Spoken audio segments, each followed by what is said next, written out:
Hello everybody, welcome to this episode of Regional Review. My name is Gerine Hoff and I'm standing in for Kenya Kambowe today, bringing you news from the Kavango East, West and Zambezi region. Today is World Telecommunications Day, a day dedicated to the importance of communication and how information is shared across the globe.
Zambezi Regional Governor Lawrence Ampofo has urged nurses to further their studies to acquire scarce skills that would complement government's efforts of decentralizing specialized medical services. He said this last week during the regional celebration of International Nurses Day at Katima Mulilo, a day which is celebrated annually on the 12th of May.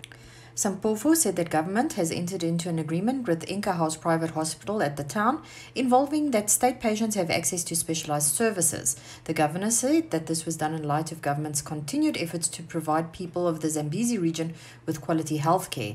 He said that this is an answer to our plea to reduce traveling long distances in search of better health care, as services are now available in the Zambezi region. Sampofo expressed his gratitude to nurses for their hard work, while emphasizing that the world needs their caring and loving hands now more than ever.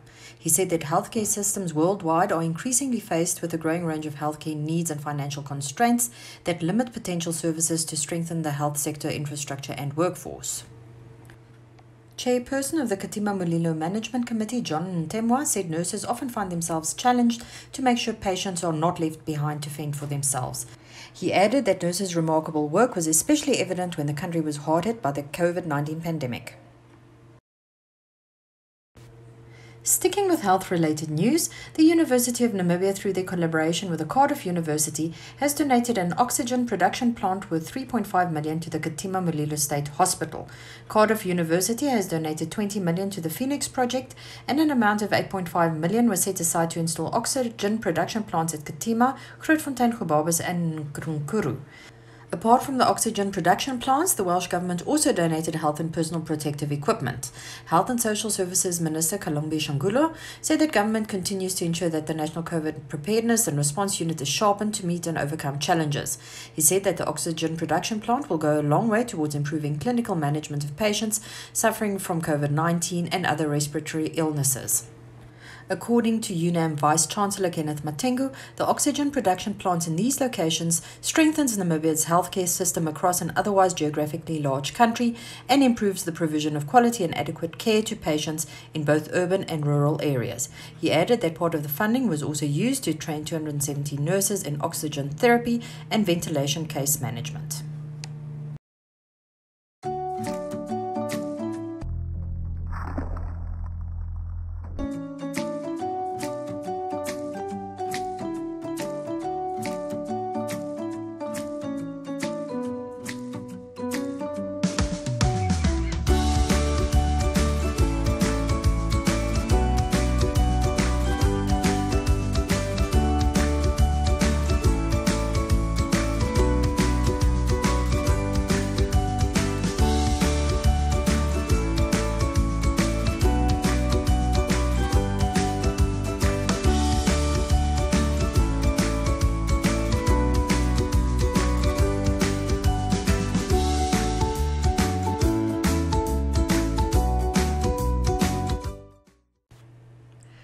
Vice President Nangolo Mbumba told graduates that they will inherit a country richer than it is now.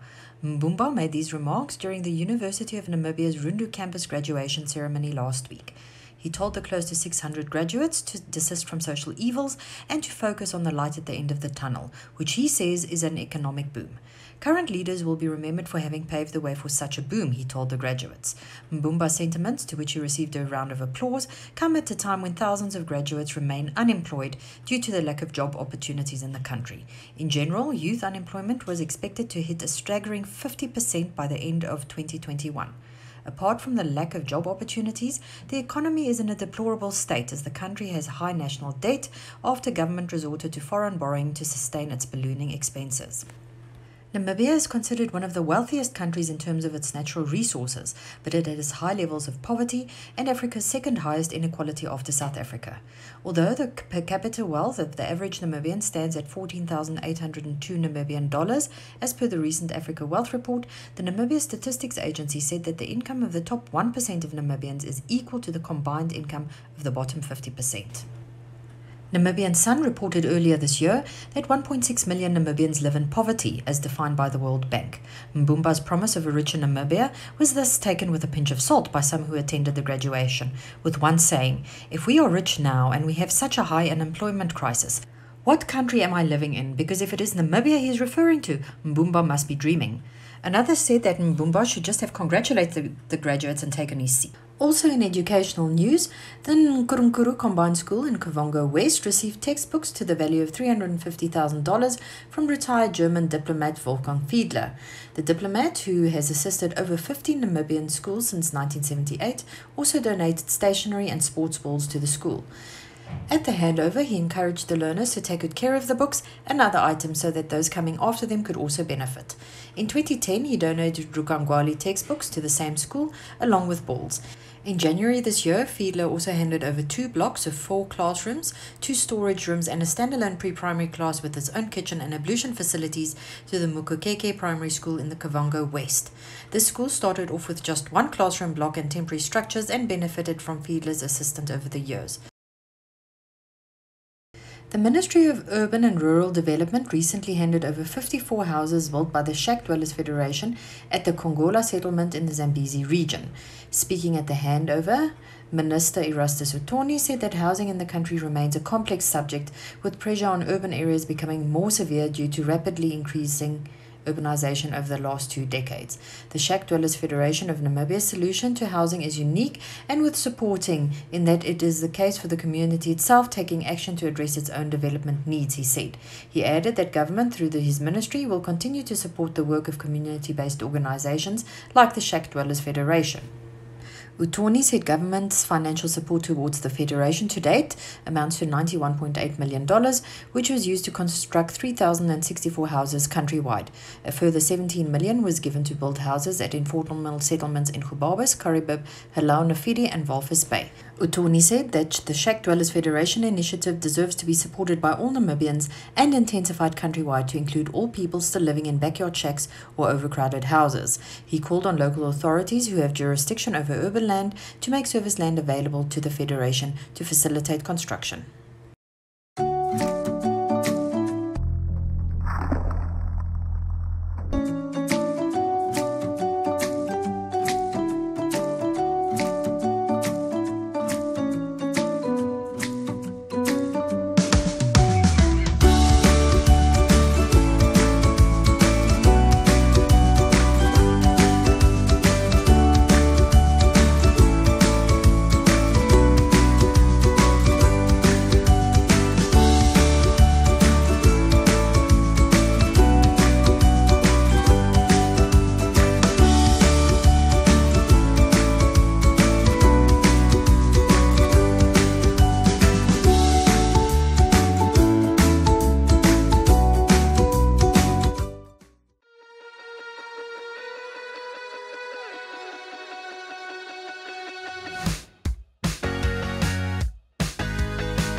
Taking a look at the weather in the northeast, Nkuru is rather cloudy today, although skies will be clear and temperatures mild for the rest of this week.